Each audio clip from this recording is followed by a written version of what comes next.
Պարոն Պապոյան,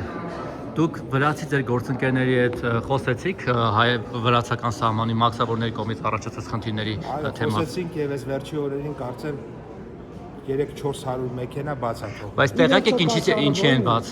ոնց է բաց թողել, որովհետեւ իրենք պետությունը ասում է ես ստուգումներ եմ անում, ստուգումների արդյունքներով տեսել են որ խնդիր չկա, բաց են թողել։ Բայց ինչու են կանգնեցել։ Մենակ երեք կարծեմ 156 կոնյակով բարձրացած մեքենա գնաց։ Ես երեք գրել էի այդ մասին, որ այդ կոնյակը բարձրացված չէ, ավելի շուտ փայտանյութով բեռնված մեքենաների վարորդները ուղղակի որոշել են միահամուռ կերպով, այսպես բոյկոտ են այդ ամեն ինչը, քանի որ նաև այնտեղ խցանում է առաջանում մեքենաների մեծ քանակի պատճառով եւ որևէ գումար չտան վրացի մաքսավորներին, վրացիներն էլ ստիպված ընդառաջ են գնացել, ասել են դե լավ, որ այս խցանում չառաջանա, թողնենք դուրս գան։ Հիմա դուք տեղյակ եք այս ամեն ինչից, որ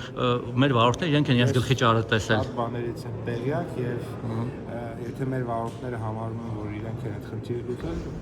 բա դուք ինչու՞, բա ոնց է լինում, որ դուք ամեն անգամ բանակցում եք, բայց այդ խնդիրը չի լուծում կամ ամեն անգամ նոր խնդիր է առաջանում։ Ձեզ կարծում եք, որ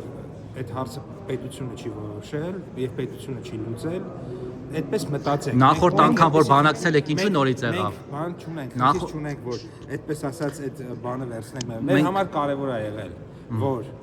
չլինի այնտեղ մեքենա կանգնած եւ չկա այնտեղ մեքենա կանգնած։ Ոնց է եղել։ Լուծվել։ Իսկ ինչու էր կանգնած։ Ինչու էին կանգնած։ Կաշառքի մասին տեղեկություն